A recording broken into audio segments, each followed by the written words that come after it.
अगर आप अंधेरे से डरते हैं तो ये कहानी आपके लिए नहीं है। वेलकम टू अनस की स्टोरी। काला जादू, मौत का सौदा, हॉरर स्टोरी। रात के ठीक 12 बज रहे थे। आसमान में बादल छाए हुए थे और दूर कहीं से किसी औरत के कराहने की आवाज़ आ रही थी।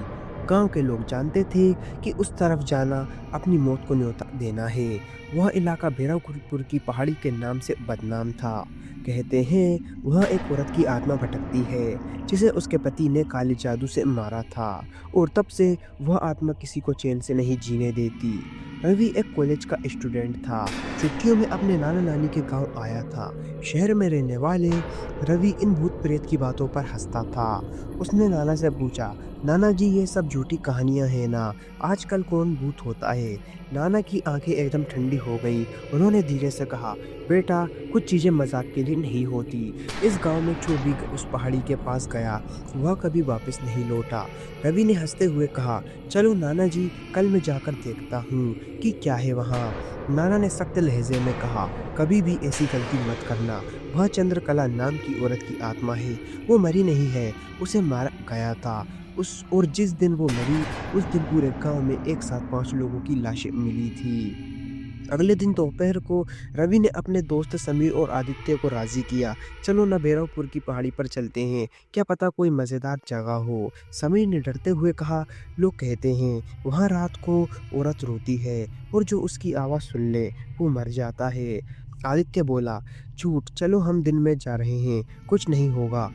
तीनों लड़के मोटरसाइकिल पर सवार होकर उस पहाड़ी की ओर निकल पड़े। रास्ता सुनसान था, पेड़ झूम रहे थे और बीच बीच में कौवे की कर्कश आवाज गूंज रही थी। एक मोड़ पर पहुंचते ही समीर की रीढ़ में सिरहन तोड़ गई। वहां जमीन पर किसी औरत के पैरों के निशान थे, लेकिन उल्टे।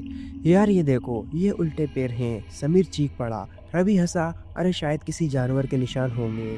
पर तभी ठंडी हवा का झोंका आया और सब कुछ सन्नाटे में बदल गया। पेड़ हिलना बंद, पक्षी चुप और दूर से किसी के बहुत धीमे आवाज में कहा, वापस चले जाओ। आदित्य ने डरते हुए कहा, किसी ने क्या बोला? रवि बोला, तुम्हें भ्रम हुआ होगा। वे आगे बढ़े और पहाड़ी पर पहुंचकर उन्हें एक टूटी हुई हवेली दिखी। दीवारों पर काले निशान थे, जैसे किसी ने खून से तांत्रिक चिन्ह बना दिए हों। अंदर जाने की हिम्मत समीर की नहीं हुई। रवि ने कहा, चलो अंदर आकर देखते हैं। जैसे ही उन्होंने दरवाज़ा खोला, सड़ी हुई गंध ने उनका स्वागत किया। कमरे के बीचों बीच एक टूटी हुई मूर्ति थी, आधी औरत आधा कंकाल, और उसके सामने एक मिट्टी का कटोरा पड़ा था जिसमें खून जमा हुआ था।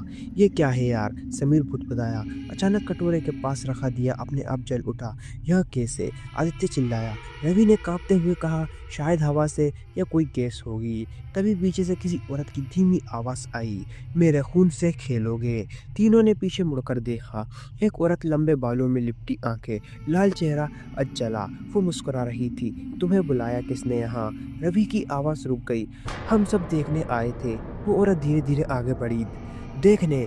यहाँ देखने वाला जिंदा नहीं रहता। समीर भागने लगा, पर दरवाज़ा अपने आप बंद हो गया।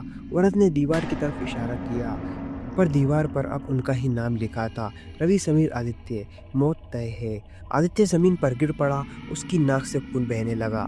रवि चिल्लाया, उसे छोड़ दो। वो औरत बोली, जिसने मुझे नहीं छोड़ा उसे मैं क्या छोड़ूं? वो औरत आगे बढ़ी और उसकी आंखों से काला धुआं निकलने लगा। धुएं ने आदित्य को घेर लिया और कुछ ही सेकंड में उसका शरीर झटकने लगा।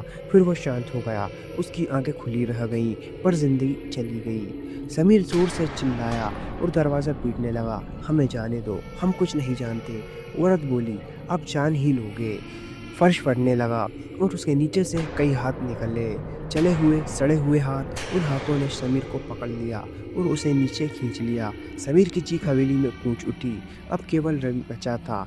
वह कांपते हुए बोला, मैं बस गलती से आ गया था। औरत ने ठंडी हंसी हंसते हुए कहा, गलती तुम्हारी नसों में वही खून बह रहा है जो इसने मुझे मारा था। तुम्हारे नाना वही तांत्रिक है जिसने मुझे जिंदा जलाया था। रवि के पैरों तले जमीन खिसक गई। वो औरत अब उसके बिल्कुल सामने थी। उसकी सांसें बर्फ जैसी ठंडी थी। उसने रवि के माथे पर हाथ रखा और बोली, अब तेरा भी सौदा पूरा हुआ। रवि की आंखें पल भर में सफेद हो गईं और अगले दिन गांव वालों ने पहाड़ी के नीचे से एक जली हुई लाश पाई, मगर चेहरे की पहचान कोई नहीं कर पाया। गांव में अब लोग कहते हैं, जिस रात दिया अपने आप जल उठे, समझे चंद्रकाल का सौदा फिर से शुरू हो चुका है। अनस की स्टोरी।